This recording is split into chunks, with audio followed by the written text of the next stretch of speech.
semudah ini mereka menguasai Banten?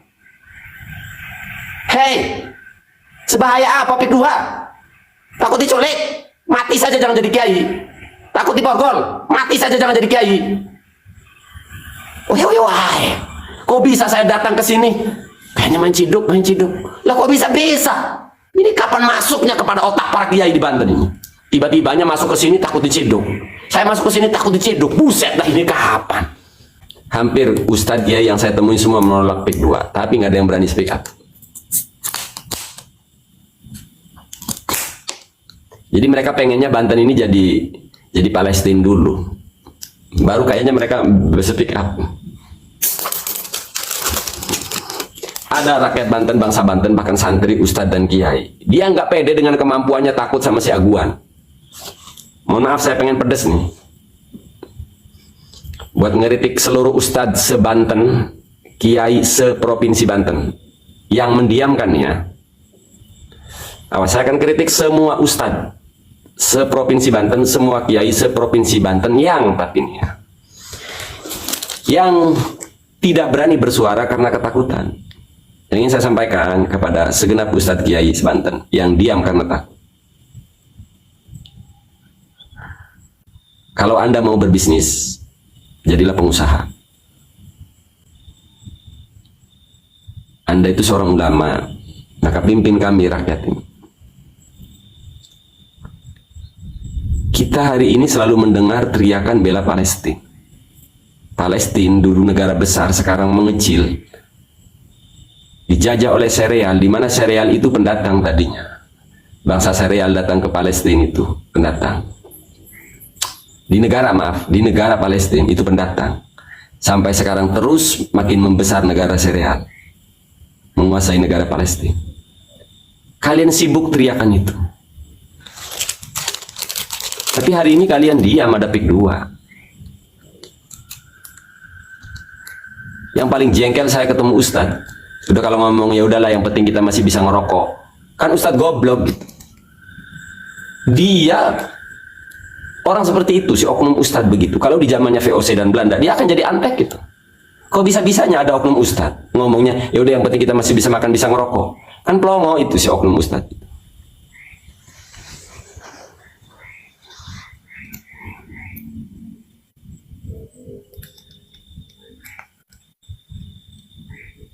Saya kira Aguan itu hebat. Bisa disebut hebat si Aguan itu dari satu sisi. Tapi dari sisi lain bukan karena hebatnya Aguan juga. Karena pelongonya, oknum ustadz dan kiai di Banten aja pada diam-diam. Saya sebut nih, silahkan semua ustadz datang ke rumah saya, mau demo saya. Semua ustadz kiai yang mendiamkan PIK 2, yang tidak peduli terhadap PIK 2, ustadz pelongo, kiai pelongo, se-Banten. Apalagi kalau oknum ustadz ini berargumen yang penting kita bisa makan, bisa ngerokok. Ini awal Ustadz Kiai. Coba sih tolong Ustadz Kiai di Banten ini belajar sejarah bagaimana VOC dan Belanda menjajah Banten. Coba sih pelajari loh. Jangan cuma bisa belajar Jamul Jawami doang. Sampai kitab Esa Ghozi dipelajarin. Masa sejarah Banten gak mau mempelajarin? Coba belajar bagaimana Belanda dan VOC menjajah ratusan tahun. Karena dulu banyak oknum ustadz seperti lo orang itu. Yalah, yang penting kita bisa makan. Yalah, yang kita bisa makan.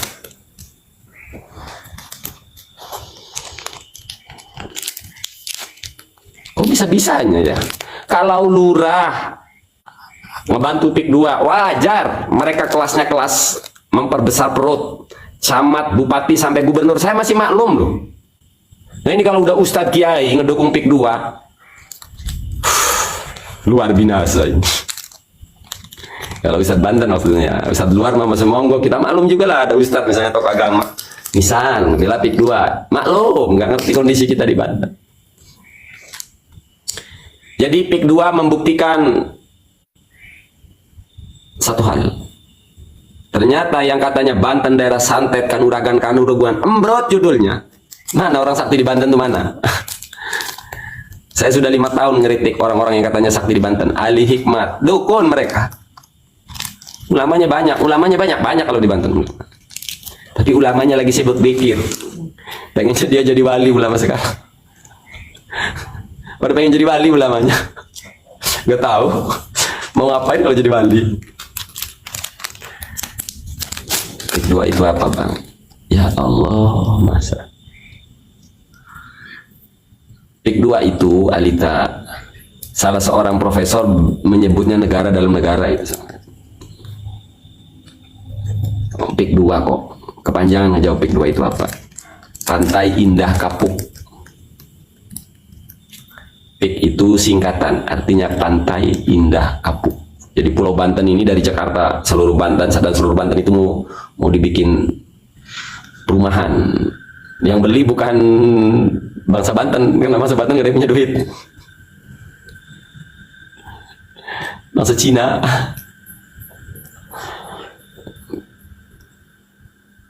Orang yang kutu buku memikirkan dirinya. Buat Kiai Abuya seprovinsi Banten, ya sekali-kali lah saya ngeritik Kiai Banten. Kemarin-kemarin kan saya dikritik, berani nggak ngeritik Kiai Banten? Saya semua nih ngeritik nih. Buat Kiai seprovinsi Banten, panjenengan Anda bisa saja bermanfaat untuk murid-murid dengan ilmu mengajar, dan itu positif. Anda Pak Kiai bisa saja jadi wali dengan zikir Anda. Tapi ketahui satu hal, 50 tahun setelah hari ini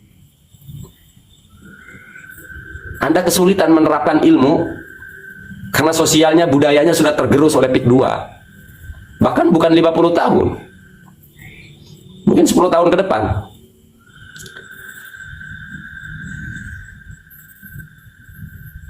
Dan informasi yang Pak Kiai terima, bahaya melawan Pik 2, itu propaganda, itu permainan mereka. Panjenengan Kiai sebanten, Anda sudah kena brainwash namanya.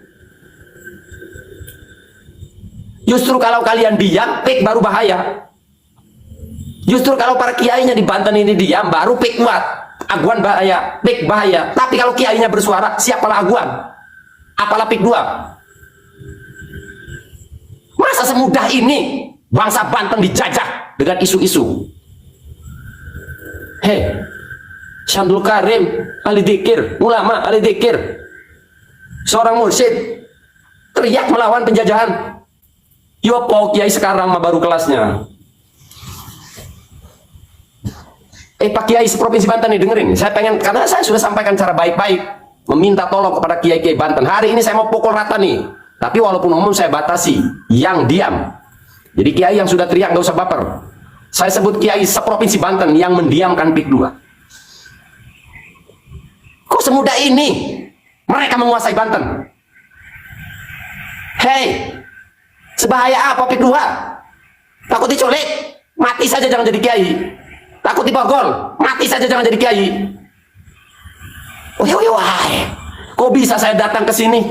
Kayaknya main ciduk. Lah kok bisa? Ini kapan masuknya kepada otak para kiai di Banten ini? Tiba-tibanya masuk ke sini takut diciduk. Saya masuk ke sini takut diciduk. Buset dah, ini kapan? Hebat kali.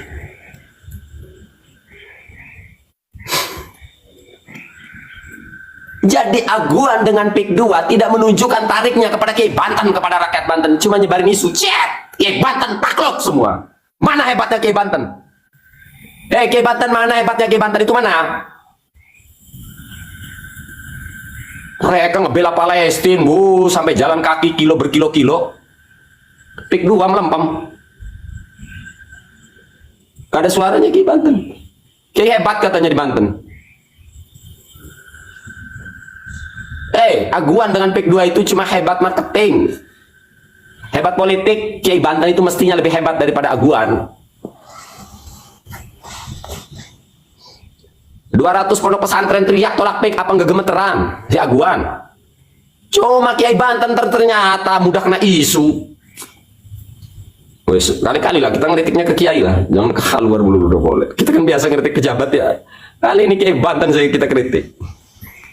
Kok bisa-bisanya semudah itu Kiai-Kiai di Banten kena brainwash, kena marketing? Bahaya ngelawan Pik 2, bahaya. Dulu Kiai-Kiai Banten itu dijajahnya pakai bedil. Sekarang ngejajah Kiai Banten, bangsa Banten pakai isu doang. Mati aja kau waktu kecil. Apa ini dong? Mohon maaf Kiai Banten. Mohon maaf. Saya sudah kehabisan cara buat membangkitkan semangat panjenengan. Video saya minta mengemis Suara kalian para kiai sudah saya lakukan cara baik-baik. Sampai saat ini belum ada kiai Banten yang bersuara nolak PIK 2. Saya sudah minta baik-baik ya. Jadi nggak usah kalian netizen ngomong tuh baik-baik. Saya sudah baik-baik tuh, video saya masih ada. Dulu rakyat Banten dijajah pakai bedil, sekarang pakai isu. Udah takluk rakyat Banten. Kiai Banten dulu ngelawan penjajah, sekarang Kiai Banten tidur di kasurnya. Makanya Pak Kiai, tuh kasur tuh jangan bagus-bagus tuh, biar enak tidur. Tidurnya kasurnya yang 4 juta, kasurnya doang. Ranjangnya yang 30 juta. Oh, kasur tuh begitu tuh. Wah, biar saat kau tidur Kiai kau ingat rakyat, ingat umat. Kalau kamu cuma memikirkan besarnya pesantren doang, ya masih kamu memikirkan diri sendiri. Belum final itu. Bagaimana cara membesarkan pesantren? Itu belum final, belum tentu umat. Barangkali untuk kemewahan diri sendiri. Rakyat Banten dulu dijajah pakai bedil. Sekarang ngejajah Kiai Banten pakai isu, para ketakutan semua Kiai Banten. Mana Kiai Banten yang katanya jago itu? Dongeng ya bisanya.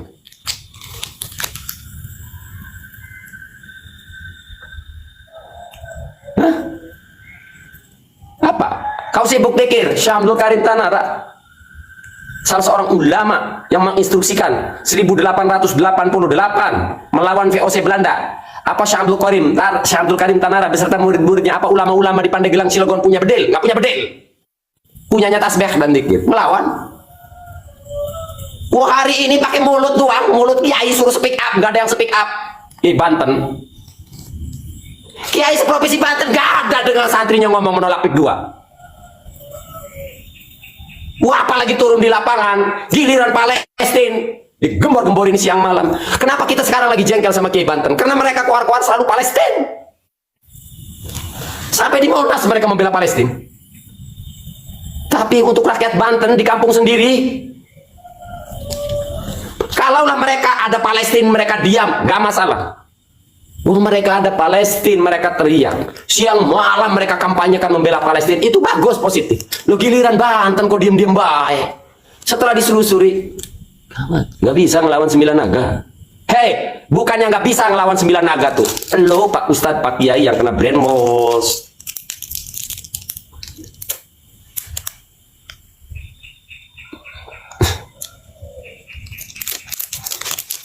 Makanya hati-hati lihat konten-konten yang terkesan ngeritik pemerintahan, ngeritik PIK 2, tapi selalu ada kata yang diulang-ulang, menang tidak.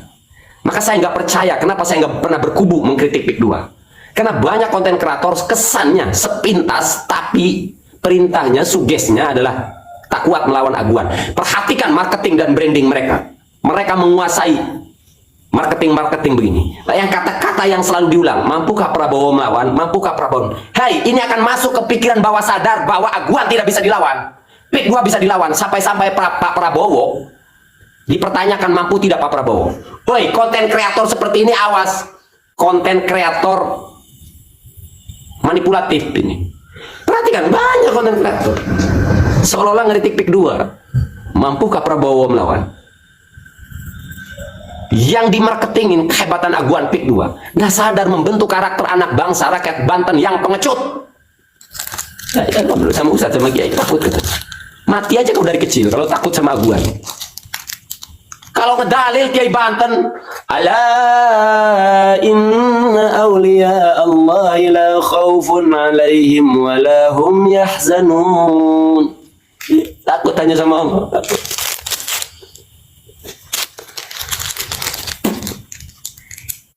Bulan lebih video saya minta baik sampai tangan saya mengharap pertolongan dari para kiai-kiai sebanten. Jangan salahin saya ngamuk ya. Itulah cara saya. Kalau saya ngeritik Indah Kiat, saya kritik pejabat. Saya sudah minta baik-baik sama kiai-kiai. Sampai hari ini nggak ada kiai di Banten dengan ratusan dan ribuan santrinya menolak PIK 2.